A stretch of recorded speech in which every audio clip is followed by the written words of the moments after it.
আসসালামু আলাইকুম প্রিয় শিক্ষার্থীরা, আজকে একটা গুরুত্বপূর্ণ বিষয় নিয়ে তোমাদের সাথে আলোচনা করব।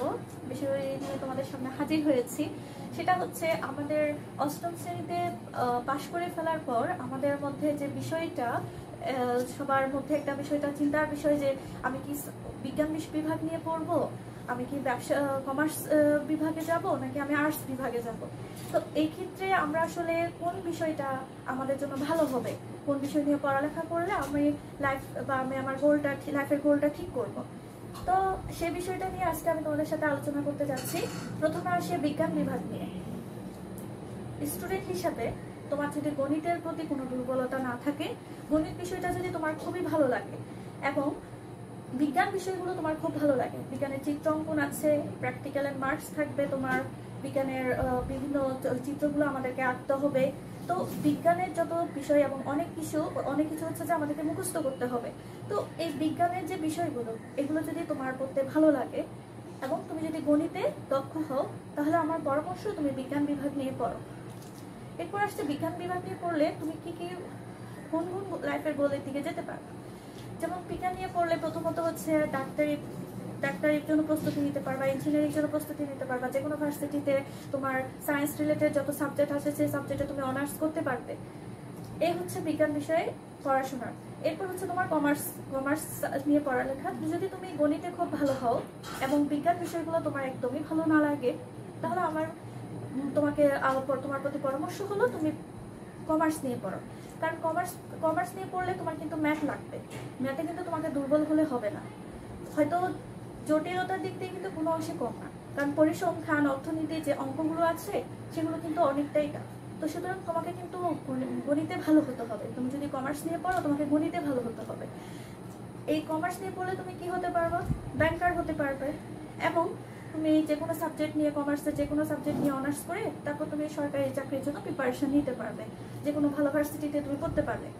এরপরে আছে কমার্স নিয়ে যাওয়ার পরে তারা চার্টার অ্যাকাউন্টারও হতে পারে, যেটা অনেক মূল্যবান একটা বিষয়। এরপরে আসছে তোমার আর্টস নিয়ে যারা পড়বে। আর্টস নিয়ে আসলে কারা পড়বে? তোমার গণিত বিষয়টা একদমই ভালো লাগে না, তো সেক্ষেত্রে তোমার জন্য হচ্ছে যে আর্টসটা আর বেটার হবে। কারণ আর্টস শুধুমাত্র গণিত, ইন্টার 9-10 যেটা নবম দশম শ্রেণী, সেখানে তোমার আর্টস সাধারণ জ্ঞান যেটা সাধারণ গণিত নিয়ে হচ্ছে যে পড়াশোনা। এরপরে গণিত রিলেটেড সাবজেক্ট তেমন একটা নেই, যেগুলো অপশনাল মধ্যে যদি তুমি গণিত রিলেটেড কোনো সাবজেক্ট না নাও তাহলে কিন্তু গণিত আর নেই। আর্টস নিয়ে পড়লে তুমি যে কাজটা করতে পারবে, তুমি লয়ার হতে পারবে। তাও ইতিহাস নিয়ে অনার্স করো, বাংলা বা ইংরেজি নিয়ে অনার্স করো, যে কোনো একটা সাবজেক্টে অনার্স করে তাও তুমি কিন্তু বিসিএস এর প্রিপারেশন নিতে পারবে।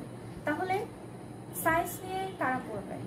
যেটা বললাম, সায়েন্স নিয়ে তারা পড়বে যাদের গণিতে দক্ষতা খুব ভালো এবং তুমি বিজ্ঞান রিলেটেড যে সাবজেক্ট, বিজ্ঞানের বিষয়ে তোমার খুবই আগ্রহ আছে, তুমি অনেকক্ষণ পড়তে পারো। বিজ্ঞানের বিষয় অনেকক্ষণ পড়তে পারো বলতে তোমার পড়ার টেবিলে অনেকক্ষণ থাকতে হবে, কারণ এখানে অনেক কিছু তোমাকে মুখস্থ করতে হবে, অনেক বেশি সময় ধরে পড়তে হবে। ম্যাথ যেগুলো থাকে সেগুলো অনেক বেশি সময় ধরে সলভ করতে হবে। এরপরে আসছে তোমার কমার্স নিয়ে পড়লেও কিন্তু সেখানে পড়াশোনা আছে, অনেক পড়াশোনা আছে।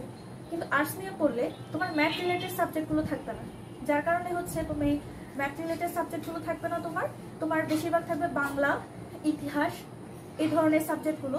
তো এগুলো হচ্ছে যে যারা ভালো, যারা হচ্ছে যে অত ধৈর্য, মানে ইতিহাস পড়তে পছন্দ করো, গল্পের বই পড়তে পছন্দ করো, মানে পড়ার প্রতি তোমার আগ্রহ ভালো আছে, তাহলে তোমার জন্য হচ্ছে যে আর্টস। তাহলে আর্টস সাবজেক্টটা বেশিরভাগ থাকে তোমার ইতিহাস নিয়ে পড়। তুমি যদি ইতিহাস বুঝো, সেখানে তোমাকে বানিয়ে কিন্তু লিখতে হচ্ছে না, তোমাকে ইতিহাস বুঝে ইতিহাস রিলেটেড পড়াগুলো কি করতে হবে, তুমি যদি বুঝো তুমি সেটা অনুযায়ী কি করবা, পরীক্ষায় আনসার করবা। বাংলা, অঙ্ক, ইংরেজি তো আছে, এরপরে আছে ভূগোল আছে, পরিনীতি আছে, এই হচ্ছে আর্টসের বিষয়। সুতরাং আমরা যারা গণিতে দুর্বল, আমাদের উচিত হবে যে আর্টসে পড়া, কারণ আর্টসে পড়লে গণিতটা লাগবে না। সায়েন্স নিয়ে পড়ো বা কমার্স নিয়ে পড়ো, সেক্ষেত্রে গণিতটা অনেক বেশি গুরুত্বপূর্ণ। সুতরাং সায়েন্স বা কমার্স নিয়ে পড়বে কিনা, তুমি যদি গণিতে ভালো হও তুমি সায়েন্স বা কমার্স নিয়ে পড়বে, আর যদি তোমার গণিতের প্রতি দুর্বলতা থাকে তুমি আর্টস নিয়ে পড়তে পারো। এই হচ্ছে তোমাদের সায়েন্স, কমার্স বা আর্টস কোন সাবজেক্ট নিয়ে আসলে আমি আমার নবম দশম শ্রেণীতে পড়া শুরু করব সে বিষয়ে আমার সাজেশন। তোমাদের যদি